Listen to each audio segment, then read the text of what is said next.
Deserts. They are the planet's great voids, covering nearly a third of its landmass. Vast, seemingly unforgiving landscapes where the very presence of life appears to defy logic. From the searing heat of the Sahara to the frozen expanse of the Gobi, these environments are defined by an overwhelming scarcity of one vital resource: water. Yet, for all their harshness, these are not empty spaces. They are home to ancient cultures, unique ecosystems, and hundreds of millions of people who have adapted to their extremes. But the deserts are not static, they are expanding. This relentless expansion is known as desertification. It is not the natural growth of existing deserts, but rather the degradation of land and dry land ecosystems, primarily due to human activities and climatic variations. It's a quiet, creeping crisis that currently affects over 2 billion people and threatens the food security and livelihoods of billions more. Each year, an area of fertile land roughly the size of Ireland is lost, swallowed by advancing sands and degraded soil. This process disrupts the delicate hydrological balance that sustains life. It intensifies drought cycles, diminishes groundwater reserves, and transforms once productive rangelands and croplands into barren terrain. The consequences ripple outwards, creating a cascade of interconnected challenges. As populations grow and press against the boundaries of these fragile lands, the strain on the food-energy-water nexus becomes unbearable. Agricultural yields plummet, forcing communities into poverty and malnutrition. The scarcity of water and grazing land fuels social tension and conflict.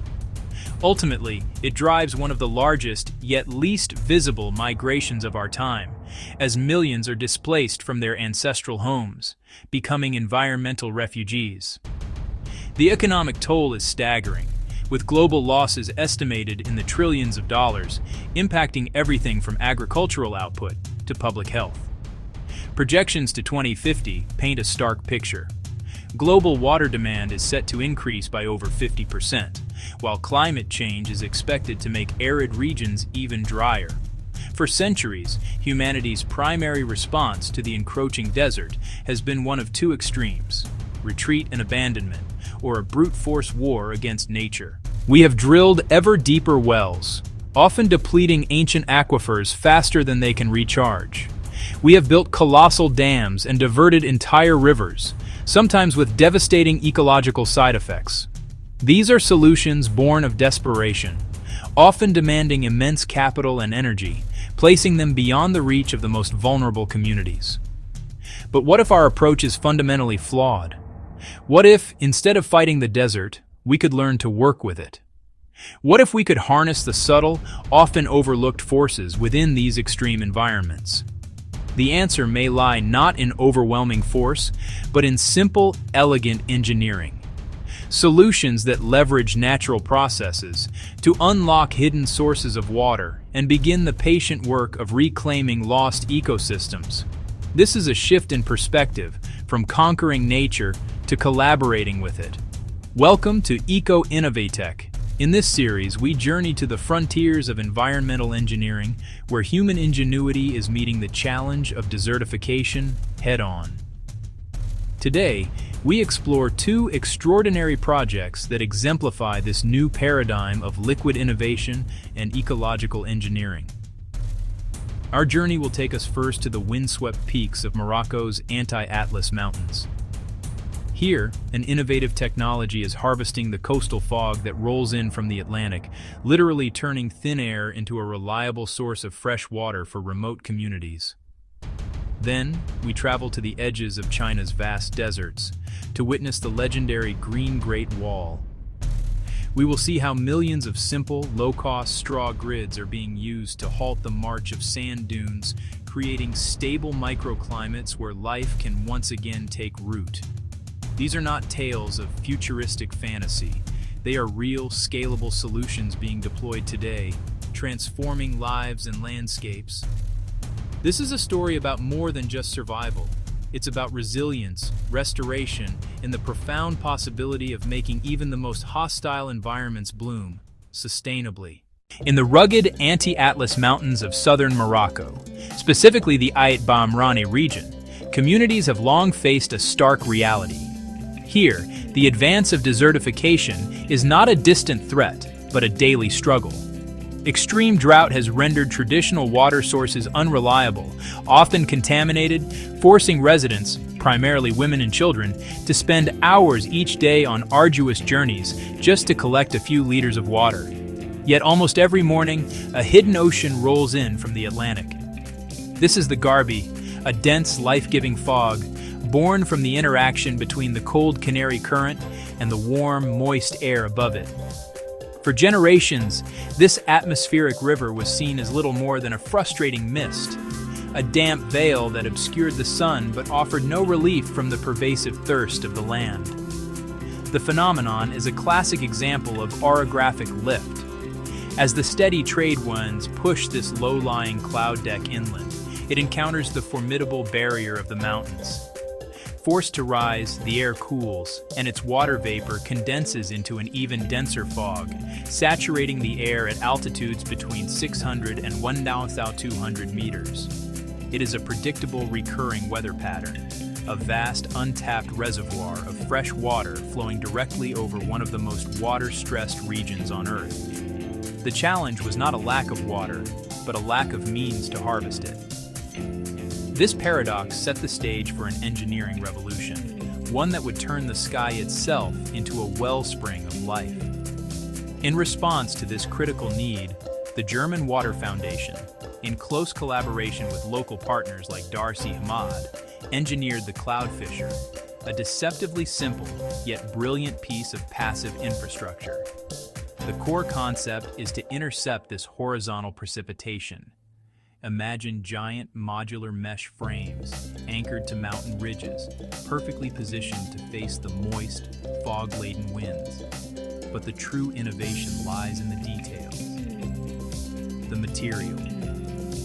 The heart of the system is a special double-layered 3D mesh, a product of meticulous material science. Woven from high-density polyethylene, or HDPE, it is incredibly durable, UV-resistant, and food-safe. Unlike earlier, simpler fog collectors, the Cloudfisher's intricate three-dimensional weave provides a vastly increased surface area. This structure is specifically designed to efficiently trap microscopic fog droplets, which are between 1 and 40 micrometers in diameter. The design balances two competing factors. The mesh must be fine enough to capture these tiny droplets, but open enough to allow wind to pass through without creating excessive resistance, which could damage the structure. The mechanism. The process is governed by physics, not power. As the moist air blows through the nets, the tiny droplets collide with the mesh fibers and adhere to them through a process of impaction and coalescence. As more and more droplets collect, they merge, growing larger and heavier. Eventually, driven by gravity alone, they slide down the vertical fibers of the mesh, channeling into a V-shaped gutter system at the base of each unit. This is passive harvesting at its most elegant. The elegance of the Cloudfisher is its profound simplicity and resilience. The system requires no pumps, no electricity, and no fuel. Just gravity, clever material science, and strategic placement.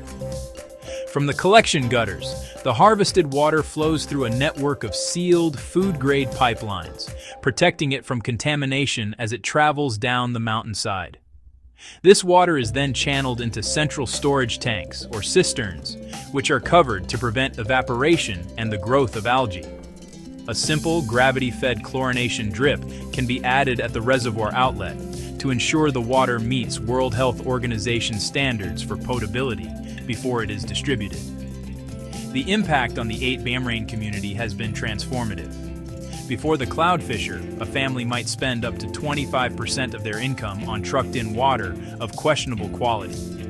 Now they have reliable access to clean water right in their villages. As one local woman shared, "Before, my day was the walk. My back ached. Now my day is for my children, for my garden, for my life." This single innovation has a cascading effect. It improves health, empowers women by freeing up their time for education and economic activity, and enables small-scale agriculture, fostering food security. The system's performance is remarkable. On a high-yield day, a single square meter of the Cloudfisher mesh can harvest over 60 liters of water.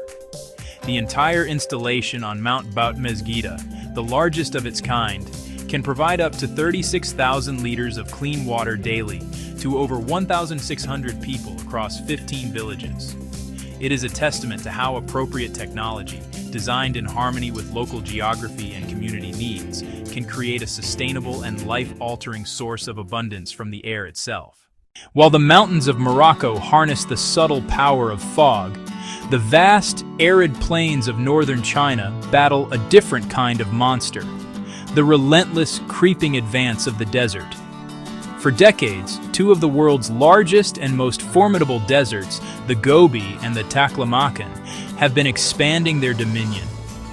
This isn't a slow geological process. It's an aggressive, human-accelerated phenomenon known as desertification. The consequences are stark and immediate. Devastating dust storms, sometimes called the Yellow Dragon, rise from these barren lands, vast plumes of sand and loess that can travel thousands of kilometers. They regularly blanket major metropolitan areas, including the capital, Beijing, choking the air, grounding flights, and posing significant public health risks. Beyond the cities, the economic and social toll is immense. Fertile agricultural land, the lifeblood of rural communities, is being systematically swallowed by sand, displacing populations and threatening the nation's food security. This is desertification on a monumental scale, a front line in the global struggle against land degradation, where the very soil that sustains life is turning against it. The challenge is not merely to halt the sand, but to reverse the tide and reclaim what has been lost. In response to this existential threat, China embarked on one of the most audacious ecological engineering projects in human history. Launched in 1978, the 3 North Shelter Belt program, more evocatively known as the Green Great Wall, is a multi-generational effort of staggering ambition. Its primary goal is to create a massive belt of forests and vegetation stretching over 4,500 kilometers along the edges of the northern deserts. The ultimate target: to plant and cultivate approximately 35 million hectares of new forest by the year 2050. To put that into perspective, that's an area larger than the entire nation of Germany. This isn't just about planting trees.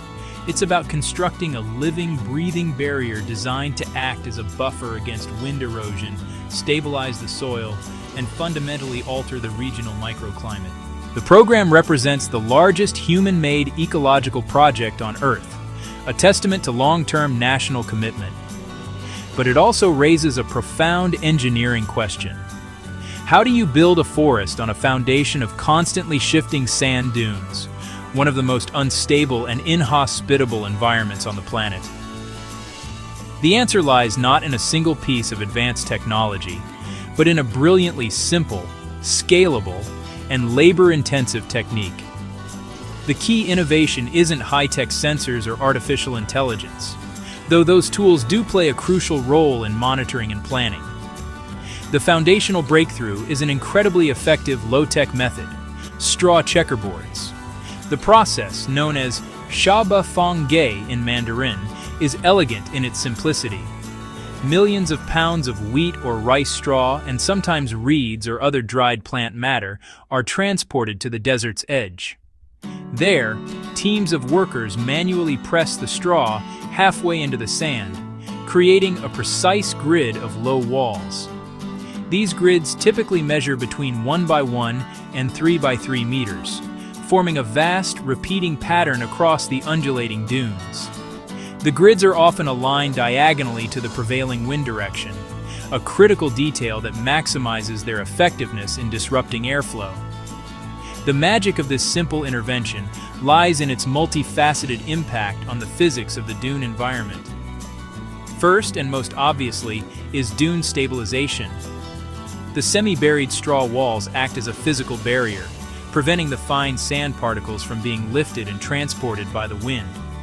This immediately halts the movement of the dune itself.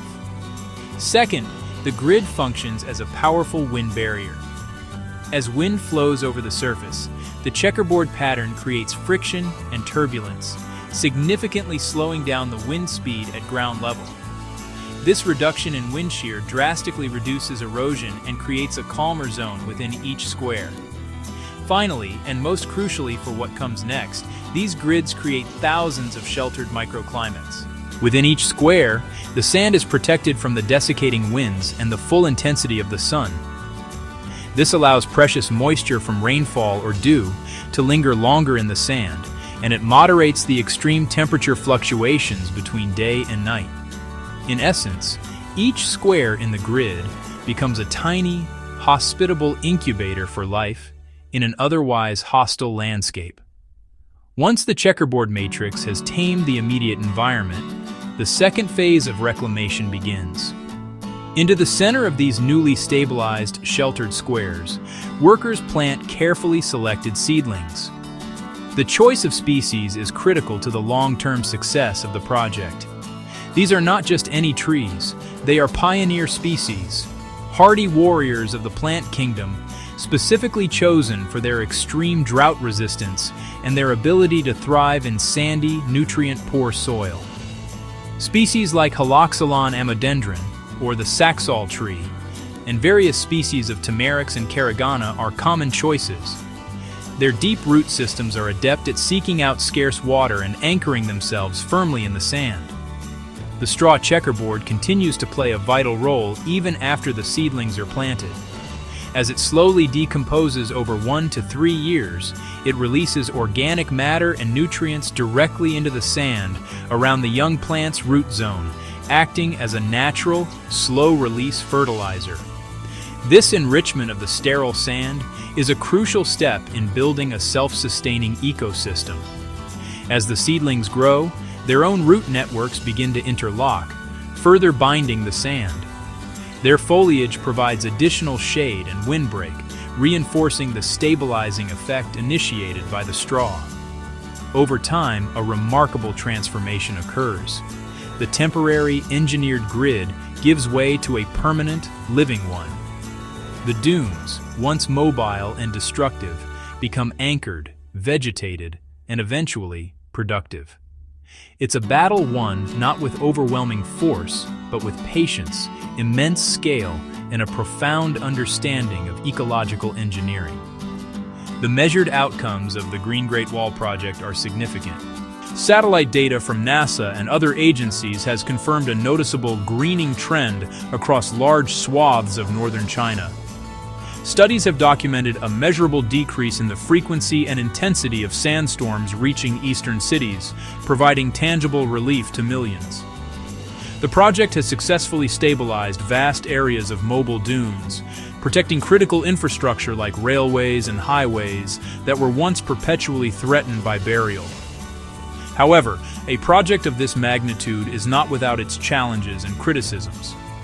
Early phases of the program were criticized for relying heavily on monocultures, planting vast areas with a single tree species. This approach, while efficient for large-scale planting, created forests that were vulnerable to pests and disease and did little to promote biodiversity. Furthermore, the water demands of these new forests are a serious concern.